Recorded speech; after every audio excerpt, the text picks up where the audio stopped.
안녕하세요. 오늘도 사연살롱을 찾아주셔서 감사합니다. 딸 아이를 키우는 30대 중반의 엄마입니다. 저의 첫사랑은 다른 또래에 비해 조금 늦게 찾아왔어요. 23살. 제가 대학을 졸업할 즈음 찾아왔거든요.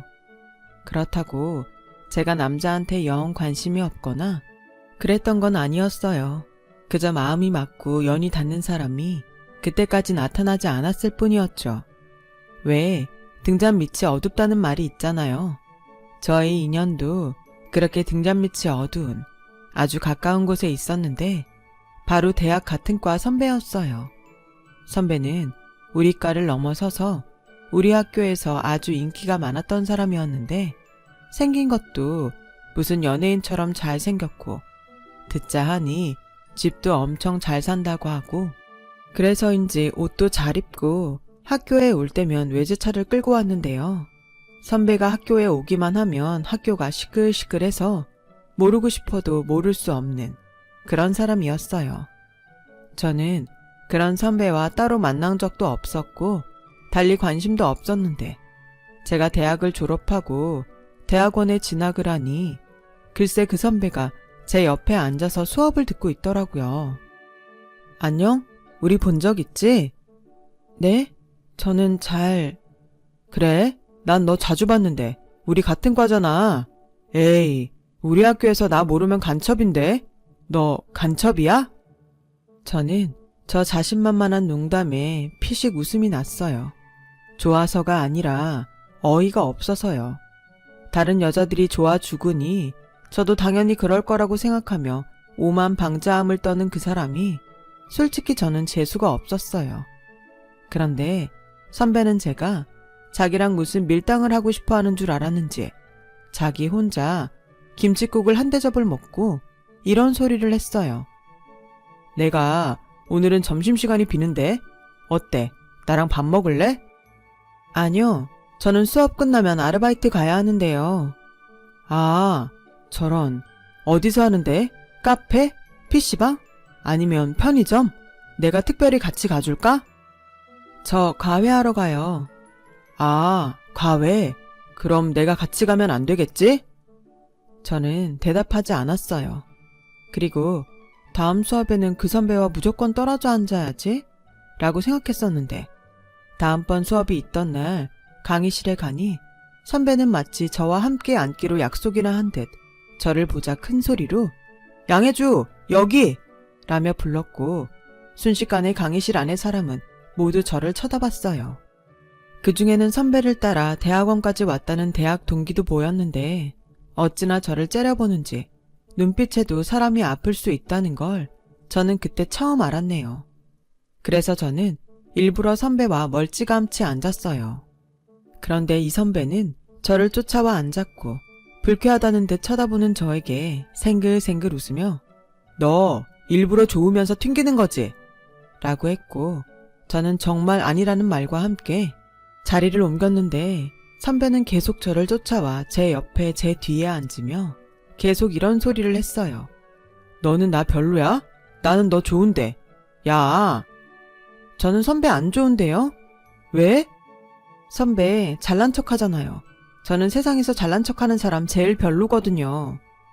그건 아니지. 난 잘난 척을 하는 게 아니라 잘난 게 맞아. 아씨, 억울하네. 저는 그 선배의 말이 참 어이없고 황당했어요. 이런 식의 잘난 척은 또 처음이었거든요. 그런데요, 그 뒤 선배는 누가 보든 말든 저를 쫓아다니며 대시를 했어요. 제가 그때까지 변변한 연애는 못했지만 남자한테 고백은 여러 번 받았던 사람이었는데 이렇게 자존심 없이 매달리는 남자는 정말 처음이었어요. 게다가 대학 시절 무슨 연예인처럼 인기가 하늘을 찔렀던 사람이었는데 그런 사람이 그렇게까지 한다는 게 납득이 되지 않더군요. 그렇다 보니 저는 말로는 싫다고 했지만 조금씩 관심이 생기기 시작했어요.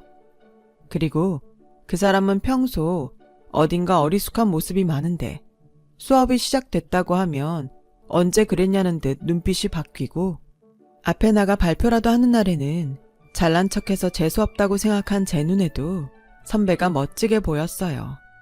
그렇게 제 마음은 조금씩 흔들리기 시작했고, 계절이 봄에서 여름으로 바뀔 즈음 선배와 다른 여자가 다정하게 커피를 마시며 같이 걷는 모습을 보게 되었는데, 그게 질투라는 감정인지 기분이 정말 나쁘더라고요. 그렇게 내가 좋다고 따라다닐 땐 언제고. 저는 그 후 선배에게 더 차갑게 대하며 거리를 뒀어요. 괜히 선배한테 노란한 것이 화가 났거든요. 그러던 어느 날, 날도 슬슬 더워져서 친구와 동네에서 치킨 한 마리에 맥주를 마시고 있는데 모르는 번호로 연락이 왔고, 저는 받을까 말까 망설이다 친구가 화장실에 간다고 자리에서 일어나길래 전화를 받았어요. 여보세요? 야, 양혜주. 너 진짜 사람이 그러면 안 된다. 내가 너한테 뭘 잘못했냐? 넌 내가 그렇게 싫어? 다른 여자들은 다 좋다는데 너는 왜? 아니 왜? 선배, 제 번호 어떻게 하셨어요? 그리고 지금 술 드신 것 같은데 이런저런 하지 마세요. 저 번호 차단할 거니까. 좋아한다고. 진짜 처음으로 좋아하는 감정이 생긴 사람은 네가 처음이라고. 첫눈에 반해서 대학원까지 쫓아온 거라고. 저는 그 말을 듣는데 정말 영혼이 육체에서 이탈하는 것처럼 멍했어요. 그리고 생각했죠. 왜? 그렇게 인기도 많으면서 왜 나를? 그리고 저는 그날 저녁 선배를 만났어요. 아주 술에 떡이 돼서 어디서 났는지 자기 키만한 곰인형을 안고 울상을 하고 있는데, 그때도 피식 웃음이 나왔어요. 어이없게도 저는 그 남자의 모습이 싫지 않았어요. 아마도 저 남자의 이런 모습을 본 여자는 이 세상에서 나 하나일 거라는 생각이 들더군요. 여러 여자의 고백과 대시에도 끄떡하지 않았던 저 남자가 좋아한 여자는 결국 나였다는 그 기분에 저는 상상만 했던 첫사랑을 시작하게 되었어요. 다행히 대학이 아닌 대학원이라 저와 선배가 사귄다고 해서 요란을 떠는 사람은 없었는데, 선배를 따라 대학원까지 온 저의 대학 동기들은 마치 제가 자기들 남자친구라도 뺏은 듯 저에게 시비 비슷하게 걸었지만 저는 그럴 때마다 대수롭지 않게 무시했어요. 그러자 야, 너 지훈 선배가 좀 좋아해준다고 아주 기고만장하다. 좋아해준다고? 지금이 뭐 조선시대니? 그리고 유치하게 좀 굴지 마. 기가 막혀? 정말? 야, 너 착각하지 마. 선배는 그냥 너랑 잠깐 노는 거야. 네가 선배랑 급이 맞냐? 급? 얘들이 지금 뭐래? 솔직히 너도 지훈 선배가 잘 살고 인물 좋으니까 좋아하는 거 아니야? 저는 화가 났어요. 이젠 좋아하지 않는다고 부정할 수 없게 되었지만 제가 선배를 좋아하게 된 건 그런 배경이 아니었고요. 저는 순수한 그 사람에게 끌렸고, 또 이유야 어쨌든 대학원에 와서 공부와 미래에 성실하고 최선을 다하는 그 모습이 좋았던 건데, 저를 자기들과 같은 취급을 하는 대학 동기들에게 화가 났어요. 그런데 혜주, 여기 있었어? 뭐야, 니네들 또 내 여자친구 화나게 한 거야? 선배, 정신 차려요. 혜주는 쟤는 진짜 선배랑 안 어울려요. 선배가 아깝다니까요. 사람이 누가 더 아까운 게 어딨어. 그리고 전에도 이야기했지만 후배라고 봐주는 것도 이제 끝이다. 세상에 어떤 남자가 자기 여자 괴롭히는 애들을 봐주겠니? 또 한 번 우리 혜주한테 뭐라고 하면 그때는 나도 가만히 있지 않는다. 가자. 오늘은 과외 없다고 했지? 저는 선배의 손을 잡고 차에 타며 생각했어요. 그리고 한 번은 꼭 이야기해야겠다는 생각이 들어 입을 열었죠. 선배, 나 궁금한 게 있는데 선배네 집이 그렇게 부자예요? 왜? 갑자기. 주변에서 내가 선배 배경 보고 만난다는 말을 자꾸 들으니까 화가 나서요. 에이, 화내지 마. 다른 사람은 몰라도 당사자인 내가 알잖아. 넌 절대 내 조건을 보고 그러는 게 아니라는 거. 쫓아다닌 것도 나고 매달린 것도 난데. 그러니까 왜 자꾸 사람을 그렇게 보는지 미리 말하는데, 난 절대 선배 조건 때문에 만나는 게 아니에요. 네. 배고프다. 우리 맛있는 거 먹으러 가자. 내가 아는 가게가 있거든. 괜찮지? 저는 그 후 선배와 연애를 하면서 무조건 데이트 비용을 반반 내려고 했어요.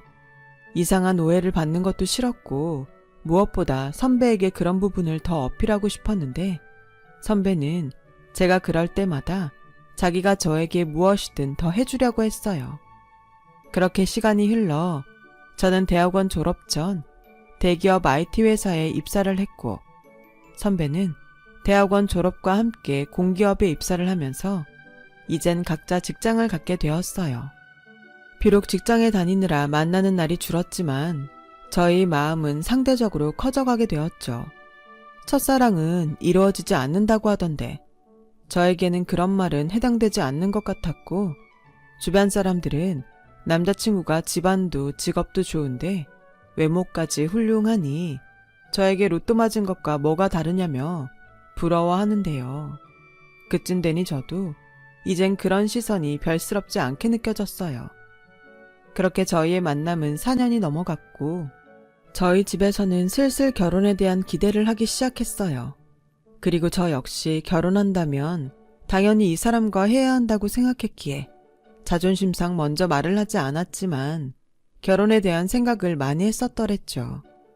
그렇게 추운 겨울이 다가왔고 남자친구는 저에게 예쁜 반지를 주면서 프로포즈를 했어요. 저는 만나온 시간도 길었고 또 프로포즈를 기다렸기에 기다릴 것도 없이 좋다고 대답했어요. 그 후 남자친구가 먼저 저희 집에 인사를 왔고 저도 그렇고 저희 부모님은 평소 결혼은 두 사람이 함께 시작하는 중요한 일이니 처음부터 욕심내지 말고 두 사람의 능력 안에서 시작하는 것이 맞다고 생각하는 주의라 남자친구에게 똑같이 그렇게 말을 하셨어요. 서운하게 들을 수도 있는데 나는 그게 맞다 생각하네. 남자는 집, 여자는 혼수, 그런 것들 말고 둘이 같이 살 집도 마련하고 쓸 물건도 장만하면서 시작해봐. 그렇게 살다 혹 힘든 날 있으면 내 딱 3번은 장인으로서 도와주겠네. 난 내 딸 잘 부탁한다는 말보다 자네가 내 딸이랑 행복하게 살았으면 좋겠어. 염려 마세요. 저는 벌써부터 혜주랑 결혼할 생각에 행복합니다.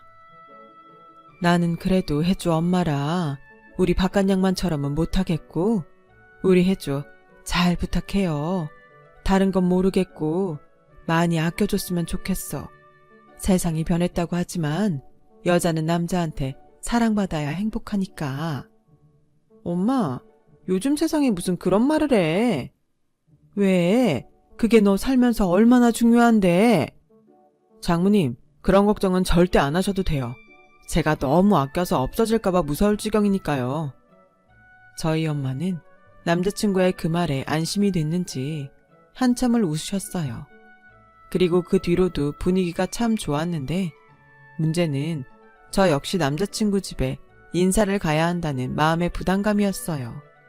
그리고 이윽고 그날이 되어 저는 남자친구의 집으로 향했는데 남자친구의 집은 제가 생각한 것보다 훨씬 넓고 좋은 곳이었죠.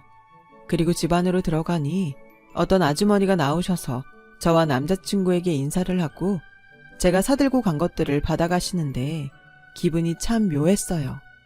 사실 저는 그분이 남자친구 어머니신 줄 알고 인사를 하다 멈칫했었거든요. 여사님, 저희 부모님 들어오셨어요? 사장님은 오늘 늦는다고 하시고 사모님은 아까부터 기다리고 계세요. 들어오세요. 식사 준비는 다 됐습니다. 저는 반쯤 숙인 머리를 들고 집 안으로 들어갔어요.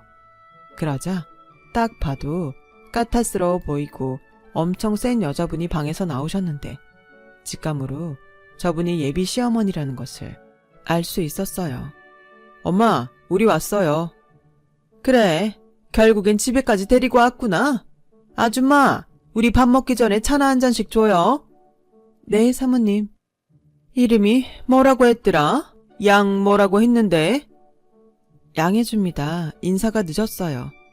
아니에요. 난 뭐 인사까지 받게 될 줄 몰랐으니까. 좀 만나다 헤어질 줄 알았지. 네? 엄마, 우리 얘기 다 끝났잖아요.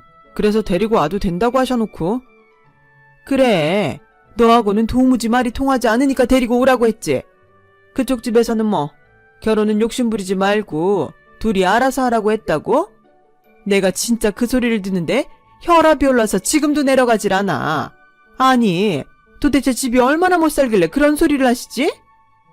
저는 억울하게도 놀라고 화가 나서 뭐라 말을 하지 못했어요. 지금 생각해도 그때 왜 바로 뭐라고 하지 않았나 생각하면 잠이 오지 않을 지경인데요. 그때는 초면이고 너무 놀라 경황이 없다 보니 바로 뭐라고 쏘아붙이지 못했고, 남자친구는 중간에서 난처한 얼굴로 이러지도 저러지도 못하는데 그 틈에 예비 시어머니는 자신의 말을 계속 이어가셨어요. 나는 그런 결혼 용납 못해. 딱 봐도 알겠지만 우리 집 그렇게 만만한 집 아니야? 우리 집 대소사에 보는 눈이 얼마나 많은데. 들어서 알겠지만 내 남편 회사 사장이야. 거래처들이며 그 회사 사장들이랑 사무들. 내가 정말 생각만 해도 아찔하다. 그러니까 번지수 잘못 짚었어. 그래도 기어이 이 결혼이 하고 싶으면 예단 혼수 제대로 해와. 나도 해줄 건 해줄 테니까. 뭐 그럴 능력 없으면 그냥 없던 일로 하든가. 그럼 나야 더 고맙지. 우리 아들이랑 결혼하고 싶다고 줄을 선 여자가 얼마나 많은 줄 알아? 순진한 내 아들 꼬여냈으니까 내가 기회는 먼저 준다 이거야. 저는 그때 다행히 정신이 돌아왔어요. 그리고 머리가 차갑게 식는가 싶더니 이건 아니다 싶더라고요. 그래서 아까부터 말씀이 매우 심하신데 좀 조심해주세요. 전 댁에 아드님 꼬신 적 없습니다. 그리고 결혼은 남들 보여주기 위한 거가 아니라고 생각해요. 어머머, 차라리 돈이 없어서 못한다고 솔직하게 말을 하지 그래. 혹시 알아? 그럼 내가 그냥 받았다 생각하고 내가 다 한다고 할 수도 있는데 꼭 없는 것들이 자존심을 세워요. 남들 보여주지 않을 건데 초대는 뭐하러 하니? 그게 다 동네방네 보여주려고 호텔에서 하네, 야외에서 하네 그러는 건데. 아우, 이래서 집안끼리 차이 나면 골치 아프건데. 아들, 꼭 쟤랑 해야겠니? 너 좋다는 채원이도 있는데. 엄마. 아무래도 제가 잘못 온 것 같네요. 이만 가보겠습니다. 혜주야. 뭐야 지금? 꼬라지 났다고 간다는 거야? 이봐요. 네, 저 화나라고 그런 막말을 하는데 제가 웃을까요? 이런 말씀 초면에 죄송한데 참 무례하시네요. 생각의 차이가 있을 수는 있지만 상대를 배려하지 않고 일방적으로 막말을 하시니 이만 가라는 말씀으로 알아듣고 가려고요. 혜주야, 아니야. 우리 엄마가 원래 좀 그래. 화 풀어. 어머 아들, 아무리 얘한테 정신을 팔았어도 엄마를 그렇게 말하면 안 되지. 막말로 우리한테 자식이라고 너 하나인데 네 아버지 재산 누가 다 물려받겠니? 저는 그날 결국 밥은커녕 차도 안 마시고 남자친구 집을 나왔어요. 그리고 당장이라도 쫓아와 뭐라 변명을 할 줄 알았던 남자친구는 결국엔 나오지 않았고요. 저는 집에 가는 길 내내 마음이 상하다 못해 남자친구에게 처음으로 실망을 했어요. 그리고 제가 집에 도착하자 제가 인사를 다녀온다는 것을 알았던 부모님은 웃으시며 궁금해하는 기색을 보이셨는데 원래도 마음에 없으면 다른 말을 못하는 성격이라 나중에 이야기하고 싶다고 하고 제 방으로 들어왔어요. 아마 그때 저희 부모님은 무슨 일이 있구나 이미 아셨을 테고 뭐 여기까지 왔으면 사실상 이 결혼은 엎어진 것이 맞기에 저는 다른 부정도 하지 않을 생각이었어요. 그러자 한참이 지나서야 남자친구에게 전화가 오더군요. 혜주야, 화 많이 났어? 아까는 내가 우리 엄마 대신 사과할게. 너도 봐서 알겠지만 우리 엄마가 욕심이 많아. 그래서 미리 이야기도 해놨는데 이렇게 될 줄은 정말 몰랐어. 그리고 혜주도 가고 나도 그렇고 아버지도 엄마한테 뭐라고 많이 했어. 다행히 우리 아버지는 우리 엄마처럼 남들 시선 그런 거 의식하지 않으시는 분이거든. 오히려 그런 생각을 한다니 너무 마음에 드신다고 다음에는 꼭 보자고 하셨는걸. 오빠, 미안한데 아무리 생각해도 이건 아닌 것 같아. 내가 오빠를 많이 좋아하지만 이런 수모를 모른 척할 수는 없어. 결혼을 한다면 시어머니가 되실 텐데. 아니야. 이건 진짜 서로한테 아니야. 혜주야, 내가 왜 아까 너 안 쫓아간 줄 알아? 네가 이럴까봐. 난 너만 좋으면 집도 나갈 수 있어. 우리 엄마 안 보고 살 수 있다고. 제발 그런 소리 하지 마. 응? 내가 앞으로 평생 잘할게. 장모님 말처럼 내가 진짜 잘할게. 저는 머리로는 아니라는 답을 내렸으면서 쉽사리 그 사람을 밀어내지 못했어요. 첫사랑이라 그런 건지 아니면 제가 생각한 것보다 남자친구를 훨씬 더 사랑했던 것인지 저는 결국 남자친구를 믿어보기로 했어요. 그러면서 내심 남자친구의 아버님은 어머니와 다르다는 그 말이 진짜이길 바라며 제 낯빛에 걱정으로 잠들지 못하는 엄마에게 슬쩍 오늘 있었던 이야기를 대충 했는데요. 척하면 척이라고. 저희 엄마는 제가 자세한 이야기를 하지 않았음에도 모든 것을 아는 얼굴이었어요. 내가 걱정을 하긴 했다. 그쪽 집이 그렇게 잘 살아? 뭐 보기엔 그렇더라고. 그럼 그쪽 집에서 하자는 대로 하자. 막말로 우리가 뭐 그까짓 것도 못하겠어? 네 아버지 능력 있고 엄마도 있는데 우리 딸 기죽지 마. 기 안 죽어. 근데 엄마 미안해. 뭐가? 괜히 안 겪어도 되는 일을 내가 만든 것 같아서. 그게 네가 마음 먹는다고 되는 일이야. 그리고 사람이 사람을 좋아하는데 다른 건 중요하지 않아. 그렇게 엄마는 아빠가 뭐라고 하시던 무조건 예비시댁에서 해달라는 대로 해주겠노라며 저에게 저쪽 집에서 원하는 것이 뭔지 정확히 알아오라고 하셨어요. 솔직히 따지자고 들면 유치하고 우스워져서 말을 하지 않았지. 저희 집도 그렇게 여유가 없는 집이 아니었어요. 아버지는 6급 공무원이셨고 엄마는 규모가 꽤 있는 유치원의 교감 선생님이셨거든요. 그래서 경제적인 부분은 크게 걱정하지 않고 살아온 저였는데 대기업까지 다니는 제가 마치 쥐뿔 아무것도 없는 사람 취급을 당했으니 그것도 그거대로 너무 화가 났어요. 그래서 이대로 물러나는 것은 뭔가 좀 억울한 생각이 들더라고요. 이에는 이, 눈에는 눈이라고 한번 밀어붙여보자고 마음을 먹었는데 때마침 며칠 후 모르는 번호로 전화가 걸려왔어요. 남자친구와 뒷번호가 같은 게 살짝 느낌이 왔었죠. 나 누군 줄 알지? 오늘 저녁에 좀 보고 싶은데 집에선 그렇고 주소 찍어줄 테니 그리로 와. 몇 시가 퇴근이지? 저는 퇴근 시간을 말씀드렸어요. 그리고 제 번호를 분명 남자친구를 통해서 아셨을 것 같아 남자친구에게 연락을 했고 남자친구는 엄마가 너한테 밥 사주고 싶다고 하셨어. 아마 지난번 일도 있고 해서 풀고 싶은가 봐. 오늘은 아무 걱정하지 말고 가서 맛있는 거 먹고 와. 그리고 우리 엄마 말은 직설적으로 해도 마음은 안 그러니까 괜히 말투나 그런 거엔 신경 쓰지 마. 알았지? 저는 남자친구에게 알았다고 했어요. 하지만 사람이 한 번 당했으면 됐지. 두 번은 당할 수 없다고 생각해서 무슨 이야기를 하시건 오늘은 그때와 다르다고 단단히 마음을 벼렀고 그의 어머니가 찍어준 장소로 퇴근 후 차를 끌고 갔어요.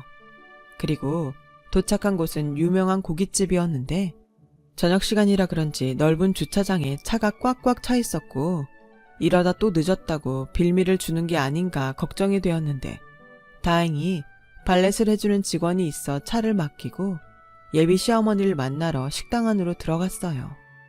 그렇게 두 번째 보게 된 그의 어머니. 아니나 다를까 그의 어머니는 그때의 첫 인상처럼 꼬장꼬장한 얼굴로 저를 기다리고 계셨고 제가 자리에 앉자 이번에도 저를 무시하는 말투로 이렇게 말씀하셨어요. 너 여기 와봤니? 내가 혹시 몰라서 알아서 주문해놨다. 어차피 뭐가 뭔지도 모를 텐데 물어봐서 뭐하나 싶어서. 먹자. 저는 이번에도 거슬리는 그의 어머니 때문에 속이 부글부글 끓기 시작했어요. 그래서 대충 가까이 있는 음식만 조금 먹었는데 그의 어머니는 또 그게 마음에 들지 않았는지 저에게 쏘아붙이듯 말을 하시더군요. 얘, 너 먹는 게? 복도만 가게 그게 뭐니? 왜? 못 먹어본 음식이라 영 낯설어? 어머니, 저 여기 와봤어요. 그리고 그때도 말씀드렸지만 무리하게 구시지는 말아주셨으면 하는데 어려울까요? 뭐야? 이게 지금 누굴 가르치려 들어? 내가 지금 마음과 다르게 행동하려니 성에 안 차서 그런다. 내가 고작 너같이 없이 사는 애한테 주려고 애지중지 내 아들을 키운 게 아닌데 억울하고 분해서 그래. 저도 저희 부모님이 정성으로 키워주셨어요. 그리고 이런 말씀 어떻게 들으실지 모르겠는데 저 그렇게 없이 살지 않았어요. 저희 아버지 아직 공직에 계시고 저희 엄마도 유치원에서 교감으로 계셔서 저 아쉬운 거 없이 살았습니다. 어머, 그래서 뭐 내가 그럼 너한테 어머 그랬니? 몰라봐서 미안하다. 뭐 그럴 줄 알았어? 공무원 나부랭이랑 학교도 아니고 유치원 교감 가지고 어디서 명함을 들이밀어? 너 진짜 우리 집이 어떤 집인지 영 모르는구나. 네, 잘 모르겠어요. 혹시 우리나라 사람들 다 아는 그런 대기업 집안인가요? 뭐? 어머님 말씀대로 잘 몰라서요. 제가 그동안 만난 사람이 재벌 2세나 3세 되는 그런 거였나요? 그때였어요. 저는 제 눈으로 직접 상이 뒤집히는 것을 목격했고 어디서 그런 힘이 솟아났는지 순식간에 방안은 아수라장이 되어버렸어요. 그리고 단단히 화가 나서 목까지 빨갛게 된 그의 어머니는 아직도 분을 참지 못하겠다는 듯 저에게 숟가락을 던지시는데 그 순간 딱 한 가지 생각밖에는 들지 않더라고요. 아, 제대로 미쳤구나. 정말로 그의 어머니는 미친 사람처럼 저를 무섭게 노려봤고 그리고 거친 숨과 함께 큰 소리를 치시는데 귀가 떨어져 나갈 것 같았어요. 야! 대기업 집안이냐고? 너 지금 나하고 해보자는 거야 뭐야? 그래서 뭐? 공무원 나부랭이랑 급이 맞다는 거야? 어디서 쥐꼬리만한 월급이나 받아먹는 주제에 입을 놀려? 저는 단단히 이성을 놓은 그의 어머니와 더는 함께 있고 싶지 않았어요. 또한 어떤 말로 싸우고 싶지도 않았고요. 그럴 가치를 더 이상 느끼지 못했다는 것이 더 정확한 표현일 것 같네요. 그래서 저는 자리에서 일어났어요. 그러자 어딜 도망가냐며 또 소리를 고래고래 지르는데 안 되겠다 싶었는지 식당 직원으로 보이는 중년의 남자분이 조심스럽게 방 안으로 들어오시더라고요. 그런데 아까까지만 해도 저를 잡아먹을 듯 소리를 고래고래 질렀던 그의 어머니에게 여보! 라는 말이 들려왔고 저한테 그런 소리를 했을 리 없어 고개를 돌려보니 방금 직원으로 들어오신 중년 남자에게 그의 어머니가 이번에는 얼굴이 사색이 돼서는 그렇게 말씀하시고 그 자리에 굳어 계시더라고요. 아니, 회사 사장이라고 하더니 왜 여기에? 저는 이 상황이 이해가 가지 않아 그 자리에서 오도 가도 못했어요. 그러자 당신 역시 민망하고 창피한지 어색하게 웃으며 그의 아버님이 먼저 입을 여셨어요. 누군가 했더니 당신이었어? 여보, 당신 옷이 왜 그래? 아침에 입고 간 양복은 어쩌고? 그리고 여기서 뭐 하는 건데? 왜 손에 행주를 들고 있는 거야? 김 기사는? 그의 어머니는 이제 저는 안중에 없는 눈치였고 저 대신 당신의 남편을 쥐잡듯 잡아댔는데 계속 거기에 있는 것도 못할 짓 같아 저는 그만 그 자리에서 나와버렸어요. 그리고 남자친구에게 이 이야기를 해야 할까 말아야 할까 고민이 됐고 분명 남자친구 역시 어머니처럼 모를 것 같은데 괜히 저에게 듣고 자존심 상해할 것 같아 저는 말을 하지 않기로 했어요. 그런데 그렇게 며칠이 지났을까? 한동안 연락이 없던 남자친구는 저에게 만나자고 연락을 해왔고 한눈에 전과는 비교도 되지 않을 만큼 헬쑥해진 모습으로 제 앞에 나타났어요. 괜찮아. 얼굴이 많이 상했다. 일이 많았어. 너도 대충 짐작은 가지? 남자친구는 해탈한 얼굴로 말을 이어갔어요. 그리고 설마 했지만 남자친구의 말을 듣고 있는데 드라마도 이런 드라마가 없더라고요. 우리 엄마가 봐서 알겠지만 우리 집이 사업한다는 것에 자부심이 대단하셨어.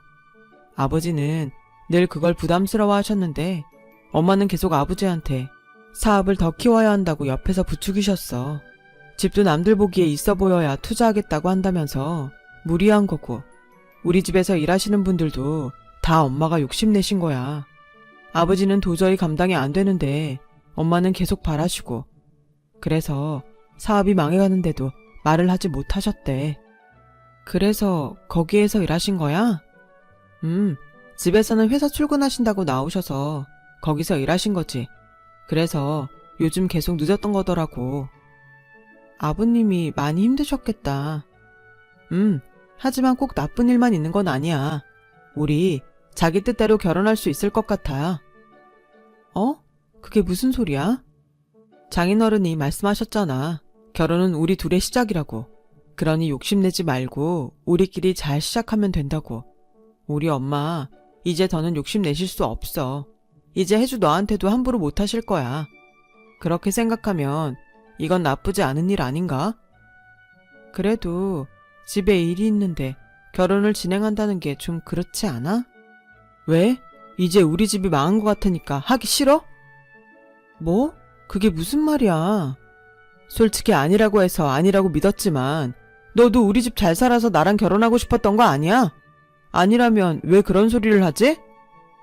저는 그 순간 남자친구가 무서웠어요. 눈빛이 너무 무서웠거든요. 제가 알던 그 순수하고 저밖에 모르던 그 눈빛과는 영 달랐어요. 그래서 겨우 남자친구에게는 결혼은 집 사정이 좀 진정이 되면 다시 이야기하자고 달래놓고 집으로 돌아왔는데 참 혼란스럽기만 하더군요.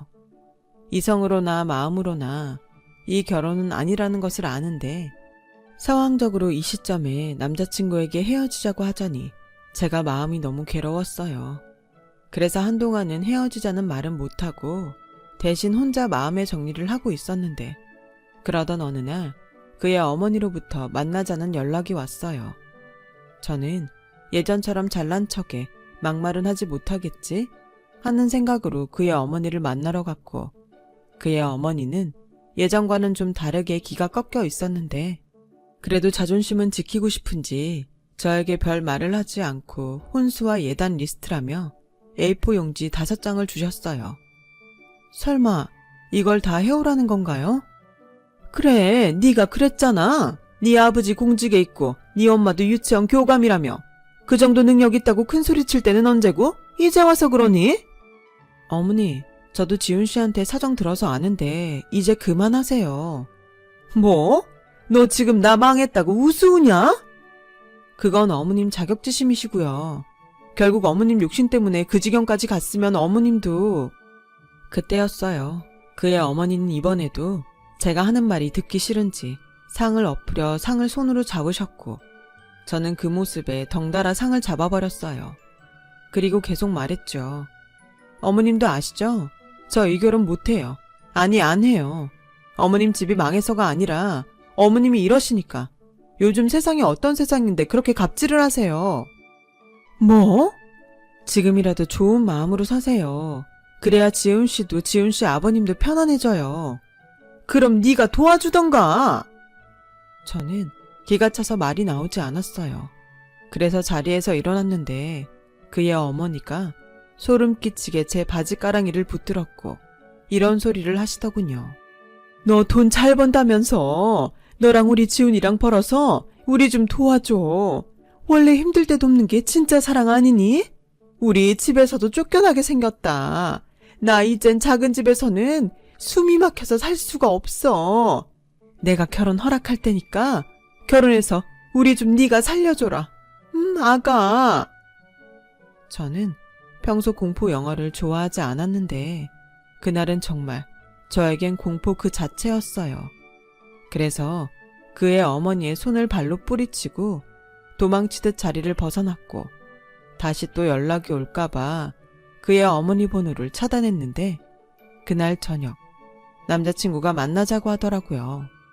저는 이젠 어쩔 수 없다는 생각으로 헤어지자는 말을 하려 남자친구를 만났고 남자친구는 헤어지자는 제 말에 울면서 매달리는데 참 이것도 못할 짓이더라고요. 그렇게 멋있던 남자였는데 하지만 저는 아닌 건 아니라는 것을 마음에 새겼고 희망 고문을 하느니 이쯤에서 딱 부러지게 끊자고 다짐을 했는데 이 남자가 마지막에 고맙게도 제 마음을 참 편안하게 해주었어요. 치사한 년, 너도 결국 그런 여자였어? 그러면서 아닌 척 고상은 있는 대로 떨어놓고 너도 우리 엄마랑 똑같아. 아니지, 우리 엄마는 솔직하기라도 하지. 넌 음흉해. 엄마가 그러더라. 네가 정말 나를 사랑했다면 이럴 때일수록 더 결혼하자고 했을 거라고. 근데 넌 이때다 싶어서 도망가는 거야? 내가 사람을 아주 단단히 잘못 봤네. 야, 뭐 어떻게 생각하든 자유인데 그렇게 생각하면 마음이 좀 편하니? 누가 그런 무시받고 뻑하면 밥상 엎어버리는데 좋다고 하겠어. 게다가 당신 어머니 나한테 숟가락도 던졌어. 이건 망하고 아니고의 문제가 아니야. 아버님 일하는 식당 가서 CCTV 좀 보고 올래? 난 그때 이미 아니다라고 생각하고 나가려고 했다고. 그래도 정이 있어서 힘들 때 나까지 얹고 싶지 않아서 참은 건데. 뭐? 치사한 년? 그래, 나 치사하니까 다시는 연락하지 마. 찾아오지도 말고. 저는 그렇게 참 더러운 이별을 했어요. 첫사랑이 이루어지지 않는 건 괜찮지만 이렇게 끝이 추하다니 많이 속상했었죠. 그 후 남자친구는 번호를 바꿔가며 저에게 계속 연락을 해왔어요. 집과 회사에도 계속 찾아왔었고요. 참 곤란했는데 그때 저를 도와주던 회사 상사가 있었고 저는 그 상사분 덕에 여러 번 곤란했던 일을 도움받게 되었는데 그렇게 3개월 정도가 지나자 남자친구는 나타나지 않았어요. 연락도 없었고요. 이젠 됐구나 싶은 안도감과 첫사랑에 결혼까지 생각했던 사람과의 추한 마지막에 저 역시 후유증은 심했어요. 그래서 회사를 그만두고 좀 쉬어볼까 망설이고 있었어요.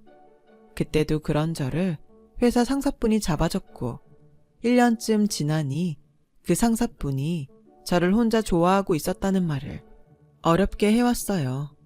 지난 일도 있고 해서 그 마음을 거절했는데 그 사람은 3년 동안 저의 곁에서 저를 기다려주며 제가 힘들 땐 어디서든 나타나 도움을 주고 제가 또 부담을 느끼면 한 발짝 떨어져 있어 주는 것이 참 미안하고 고맙더라고요.